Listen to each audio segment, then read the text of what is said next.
morning. Kamusta po tayong lahat? Ito, welcome back po muli dito sa aming channel. Ngayon po ay araw po ng Huwebes. Yan, project update po tayo dito sa mga ongoing project natin. Tapos tuloy-tuloy lang po dito yung pagde-demolish dito sa bagong project din natin sa Phase 3. Meron din tayong bagong project dito sa Phase 4 at saka Phase 5 na pinadeliveran na natin ang mga materials, mga bakal. At saka yun dito sa Kanyana project natin. Ito mga karaw, samahan niyo po muli kami ngayong araw po ng Huwebes. And enjoy watching. Let's go! Okay, dito na tayo sa Phase 4. Good morning nga po pala sa lahat ng aming kliyente. Good morning po. So kahapon, nandito sila Sir Jan. Ayan o. Nandiyan na po, nakalawit na po yung ating copper tube line. Bali, medyo mahaba-haba ito, nasa 25 feet. Tumakbo po hanggang doon sa pinakadulo. Rick, morning! Hi. Morning, good morning! Good morning, boss! Yan. Bali makikita nyo, kagaya din ito yung aming naging project sa Phase 4. Dito rin sa may Phase 4. So kapag meron po kayong planong magpa-aircon dun sa likod, pwede nyo gayahin to para nakatago po yung linya.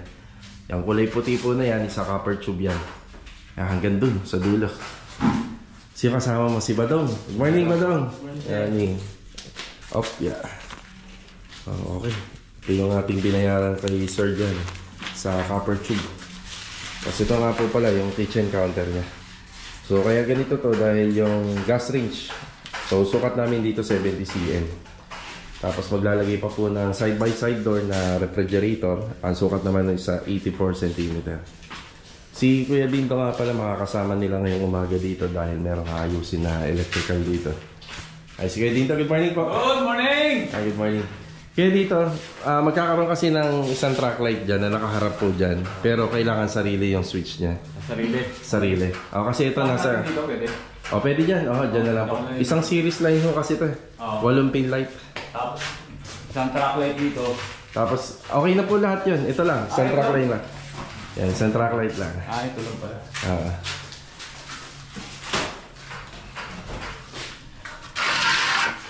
Tapos ito na po yung itsura ng linya ng copper tube dahil dito magkakaroon po ng aircon. Tapos may layout na si Sir Jan dito na sisinsilin na lang ni Ricky na. Ayan dyan, bali papasukan po ng tubo to. Yan pababa.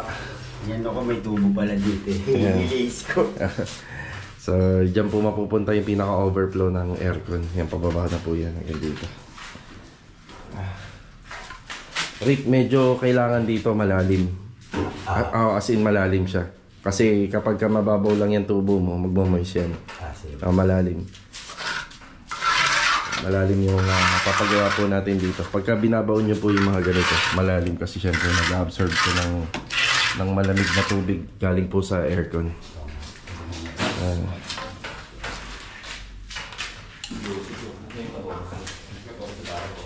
Meron dyan. May 14 dyan, Rick. Ayun o. 12 to 12 lang ba yan? Ewan ko lang mga ano dyan, hindi ko pakita yan.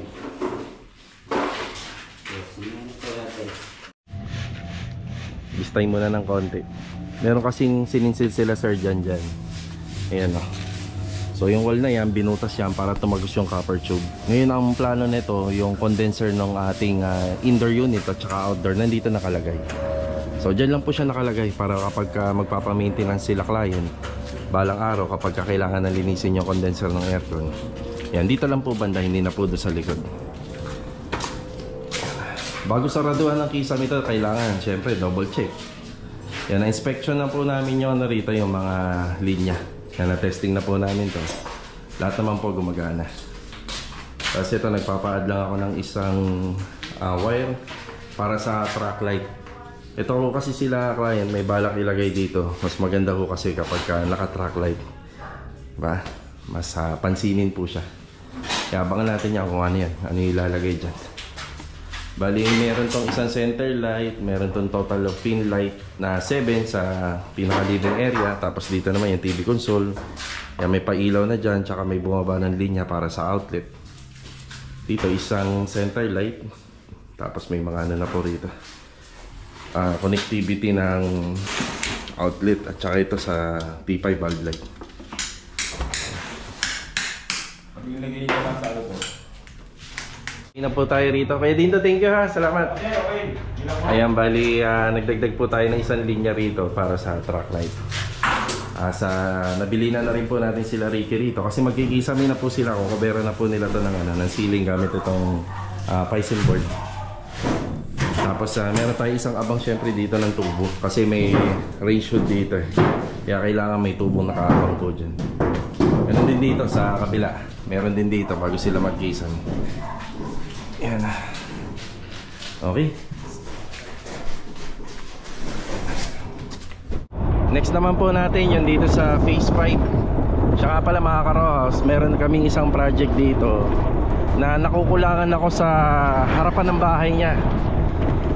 So check ko kung ano yung mga pwedeng gawin pa para mas mapaganda natin yung harap ng bahay. Okay, dadaanan ko muna sila Bilog dito sa bagong project. Tara! Dito naman tayo sa isa sa mga bagong project namin dito sa Lumina Homes. Yan, sa Phase 5. Ang project natin dito is sa structural finishing, fence, corner area hanggang sa back extension area. So slab roofing po tayo. Bati mo na Bilog, good morning. Good morning. Good morning. Yeah, Richard, good morning po. Good morning. Ang sarap pala rito eh. Malilim eh. Mamaya mainit na dito. Dito mainit dito Bandalog mamaya. Mamaya. Ay, Wala-ula. baba kasi ng bakod sa kabila eh. Ayan, hanggang ganyan lang po yung mga bakod mga karawasan, di ba? May sinusunod naman tayong plano. Actually 2.6 nga lang eh. Yung structural finish niya 2.6. Mababa compared dun sa napapanood nyo dun sa subdivision ng Anyana, yung mataas po dun. Siya nga po pala mga karawas, meron kaming shuffle. Ibig sabihin yung ibang mga tao dito pwedeng magpalit, pwedeng jumuti rin sa Anyana. Kaya lahat po sila kinuhaan po natin ng requirements. So may mga ilang pagkakataon po, siguro sa loob ng isang linggo, makikita natin si Bilog o si Kuya Richard doon. Tapos kasi ano yan eh, iba-iba sila ng expertise, skilled. Kung kinakailangan si ano doon tayo, lalagyan natin siya doon. Ayan, bali bumubuo muna sila rito ng poste. Bumubuo muna sila ng ano rito. Ayan, hawak ni Kuya Richard, parilya. Yan, 16mm po yan.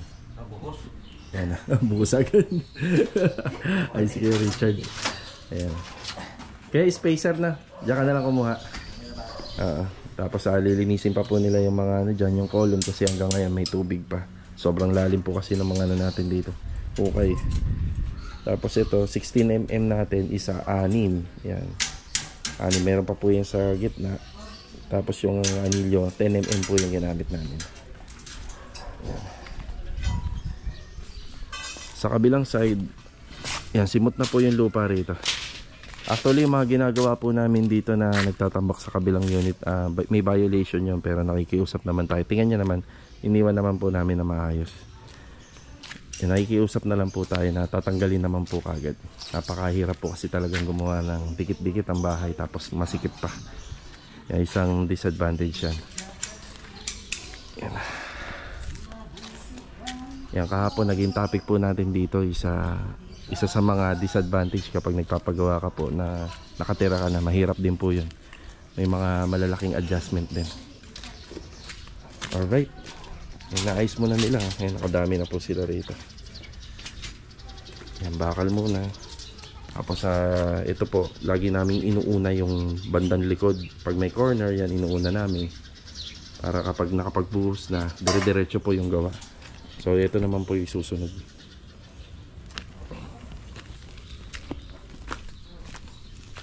Isa to sa mga bago naming project dito. Yan, medyo nabibitin nga po ako dito sa itsura nito. Parang nakukulangan ako. Kasi sa kontrata namin, halos ito na, pipinturahan na lang. Rough lang to. Ang plano ko dito para mapaganda po natin yung design, bala kong lagyan siya ng cladding. Yan, yung dalawang ano na yan, dalawang mukha na yan. Bali dito at saka rito. Bali gusto ko lagyan siya ng design na wall cladding, pwedeng deco stone or pwedeng tiles din. So mamaya lalabas naman po kami, pagpunta ng Anyana, hanap ako ng tiles na pwede rito. Susukatan ko lang to kung ilan yung magagamit. Ayan, nakukulangan ako sa design niya. Pero according naman kay client, ako na po daw ang bahala.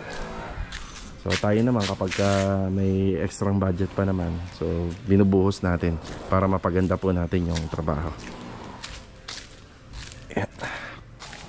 Kasi ito pipinturahan na lang po yung mga gate na yan. Pag natapos po natin yan, halos doon na muna tayo. So wala pa akong idea kung kay client ay may pagpapatuloy pa yung mga trabaho dito. Kasi madami pa. Tiles sa flooring, bubong, kisame, dyan sa harap. So ganito na muna. Pero dun sa taas, yan natatapusin namin yan. Kwarto. Kasi tapos na po yung tiles dun eh. Bali mag-install pa po tayo dun ng partition. Tapos mga pinto, hamba. Tapos yung TNB, tatapusin pa po yan. Ayan. So isa to sa mga hinahanapan ko ng ikagaganda pa. Yan, nakaisip ko maglagay po ng tiles cladding dito. Yan sa dalawang part ng area na yan. Yan, para kahit naman papaano matuwa si client, diba?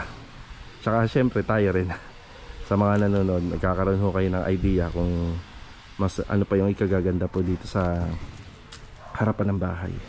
Ito yung isa sa mga bagong project din natin dito sa phase 3 naman. Ayan na yung mga nade-demolish. Yan, mga kisame to. Tapos yung mga metal paring na nagamit. Kaso nga lang iba dyan reject na. Hindi na po natin yan pwedeng ikabit ulit. Arvin, good morning. Good morning, boss. Yan, morning. Ito, bali na po nila to. Yan, clean wrap. Na-clean wrap nila. Naulugan ang alikabo? Ha? Naulugan ang alikabo? Okay lang yan, ibo-blower lang yan. Basta mahalaga naka-clean wrap. TNB. Ayan, sa TNB tatanggalin din po to. Babaklasin din po yan. Nakasunod nga, boss. Ayan. Ingatan may aluminum tsaka to. Itatabi yan. Ceiling framing baklas din po to. Yung dito nga po pala, dito sa taas, ulitin ko lang, nasabi ko na kahapon. May mga naumpisahan na kaming sinsilin dito, kaso nga lang, talagang tatanggalin po talaga to. Yan, tatanggalin. Kahit siguro sinuggest pa ng may-ari na huwag na lang tanggalin, pero pagka nag-umpisa na po kami sa slab, yan, yayanik po to. Baka magkapakan. Yan, doon na tayo sa sigurado. Yan. Demolition muna. Bakit pa kaya ito, boss? Binabanan niya ano to, di ba? Tanggal na yung transformer. Okay na yan. Nakababa. Nakababa siya, ano? Nakababa naman. Ingat ha. Daan-daan lang.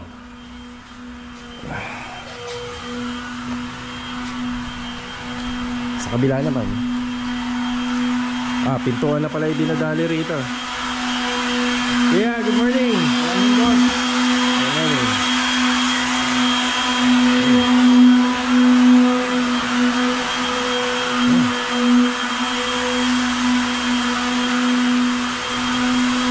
TNB. Ganda na, yung kornisa. Ayos na rin. Pwede na natin ipakabit to.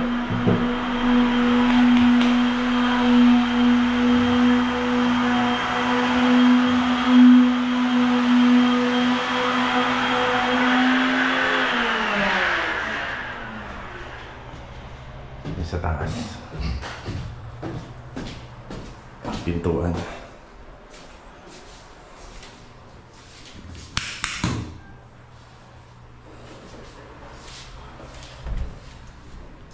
Malinis na rito.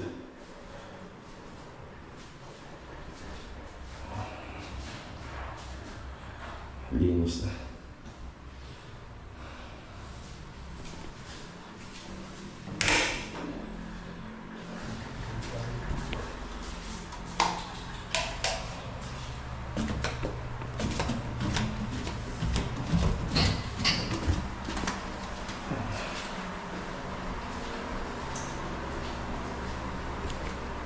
Kulay ano kuya ano? Black. Kulay black po.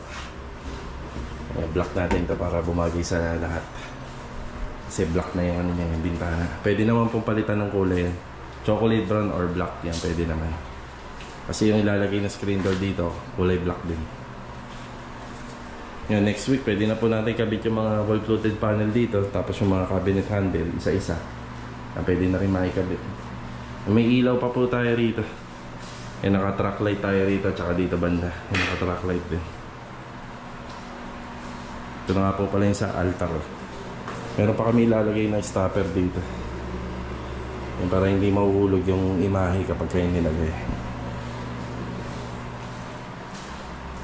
Magtatanghali na. Nandito po tayo sa Anyana. Good morning po kila sir and ma'am. Yan, good morning. God bless po dyan sa ibang bansa. Adonis, good morning. Good morning.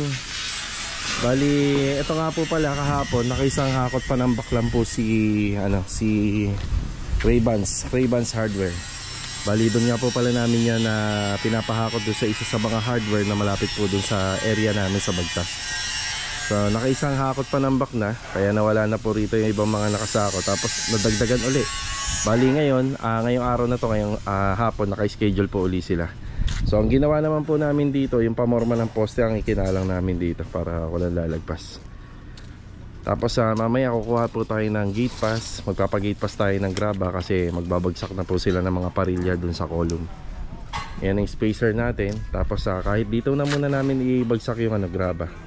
Yan, lilinisin po to, paluluwagin. Diyan muna. Master Jojo, good morning. Good morning. Kuya Boy, good morning po. Good morning. Good morning. Kuya Sandy, good morning. Good morning. Louie, good morning Louie. Good morning. Nakapagsaing ka na Louie? Tapos na? Ano kaya saing mo Louie ngayon? Consistent kaya lagi ang saing? Ay! Ano pa pala to? Kakasaing lang pala. Kakasaing lang. Ano ulam nila ngayon? Ang ulam nila ay wow, adobo sila ngayon Adobo. Bumili na nga po pala ako ng bala ng nail gun. Yan, 3 box para pag nag-ceiling framing po sila. Yan, 3 box muna. Yan, pag nag-ceiling framing, madali na. Yan po yung gagamitin po dyan. Yan, pagka ginamitan na po natin ng metal paring yung bawat gilid.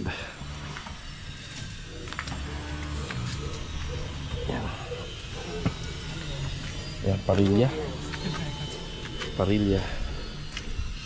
Yan, bali gravel bedding muna tayo. So ayos na to, gravel bedding. Tapos spacer, parilya.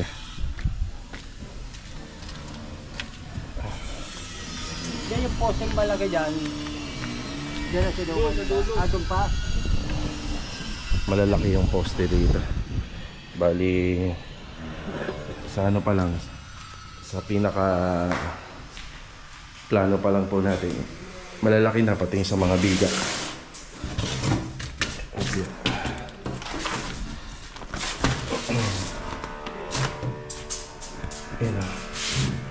Doon sa section of beam, and dito sa ating B1, so 20 by 40, tapos 15 by 30 and 20 by 30. Yan, 20 by 40 po. Ayan, 20 by 40. Poste.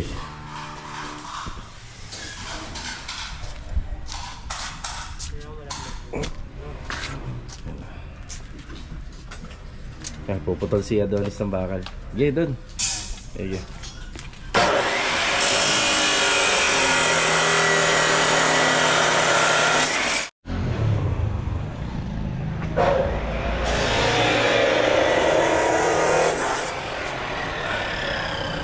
Kami ng opisina rito sa Anyana. Yan, gate pass ulit para sa graba.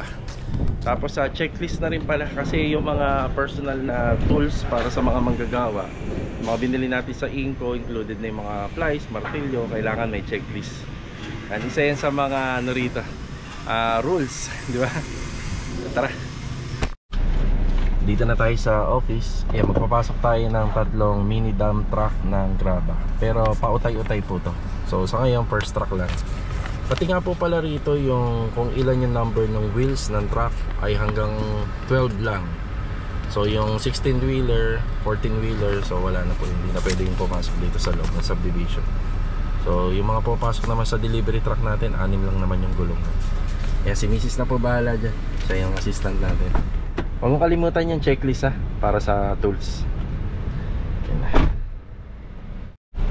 Oh, ang bilis mo, wala pa 1 minuto Sarap pa na dito magtrabaho talaga sa Anyana. Walang hassle. Kamusta daw? Checklist. Ikaw daw gagawa na no, tapos kada pasok tsaka labas ng tools papapirman daw sa guard.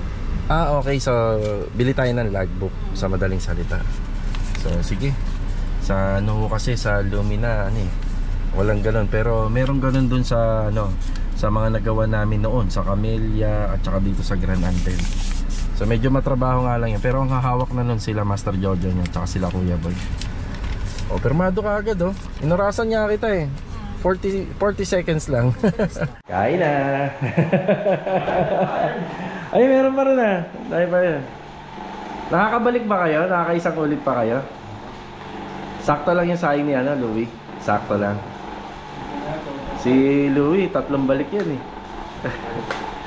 Laki na ni Louie.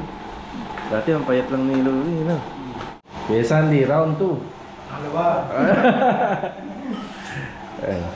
Ilang araw na nga pala kaming manukang kinakain namin. Ilang araw na ba? Kahapon mo. Ano nire-request mo, Louie? Sabaw. Tinolang manok. Baka. Minsan kakain tayo ng masarap. Jollibee ba? Gusto mo? Minsan kakain tayo ng Jollibee. Manok pa rin. Okay na po tayo rito. Yung ganitong stage, yung magbubuhos po ng puting, baka tanong na rin natin si client, baka gusto nila ng padugo o kaya hagis ng barya para maisama. Pasa muna natin sa Gartong Gate Pass. Tara. Magandang araw po. Salamat. Thank you. Ang bait ng mga guard dito. Sana all. Dito tayo sa hardware. Yan, bibili tayo ng Solignum Soil Guard para daw sa Anyana. 4 na litro. Solignum Soil Guard. Ang susukatin mo dyan yung yung nasa likod. Ay, nasa likod. Oo, yung butas ang susukatin natin. Bibili naman tayo ng kitchen sink pero Black Series. Yan, para to sa sa project po natin dito sa Phase 4. Yung ginagawa nila Ricky. Yan Ito yung pagpipilian natin at saka yung isa. Maganda sana to pero masyadong malaki po yung pang-ilalim niya. Yan kasi yung kitchen sink na ginawa natin doon medyo maliit lang, sakto lang. So baka ito yung napili natin. Ang presyo nito is 4,440. Wala pa po siyang faucet. Yung faucet na gusto ni client yung ganito, yung naihila. Yan, yung ganito. Sige.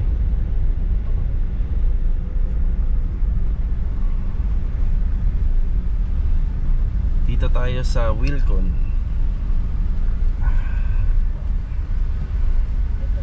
Ang branch nito sa Tansa branch to, di ba? Naik ba? Pero nakalagay sa nila, Tansa.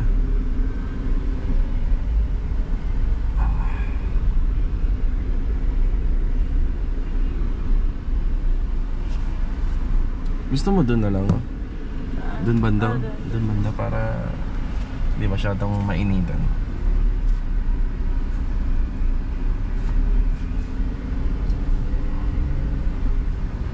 Paharap natin doon.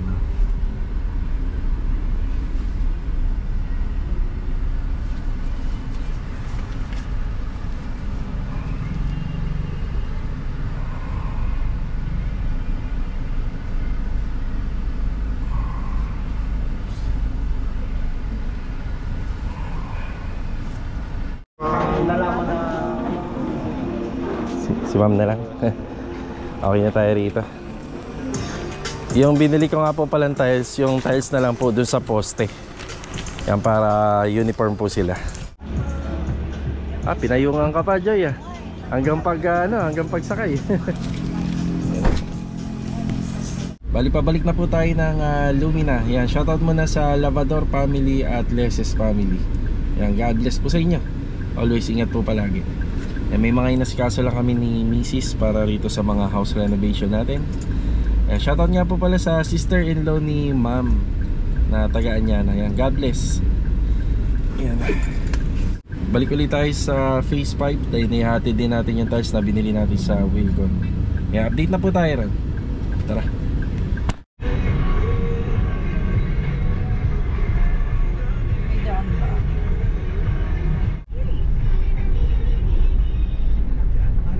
Dito na po tayo. Ito nga po pala yung tiles na ginamit po namin sa poste. Ayan. Ito kasing color ng tiles po na to, papasa po to sa color scheme ni Lumina. Yung ganyang kulay. So may pagka earth color or beige or brown. So pasado po yan. Huwag lang po gumamit ng blue, ng iba pang mas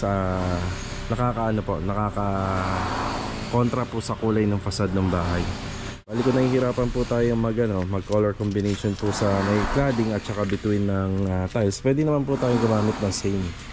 So mas may buhay po kasi to.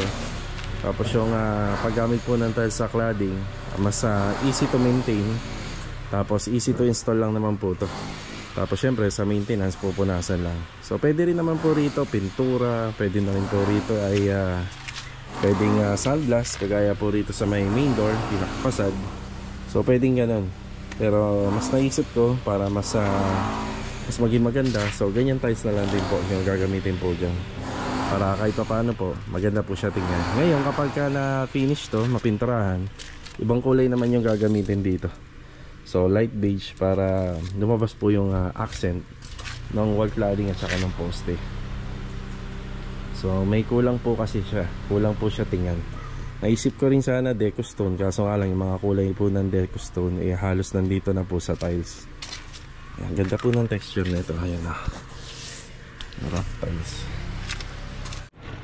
O, diba? Si Mrs. yung naghahawak ng camera natin. So sa installation po sa cladding, pwede po siya straight. Yan. Or pwede namang alternate. Yan. Pwede alternate. Thumbnail. Pasuga pa. Bale, ito mga karaos, hanggang dito na lang po muna yung vlog natin ngayong araw po ng Huwebes. Sana meron na naman po kayong onting natutunan dito po sa aming channel. So kita-kita na lang po tayo for the next video. Paalam po muna. God bless po sa ating lahat. Tara!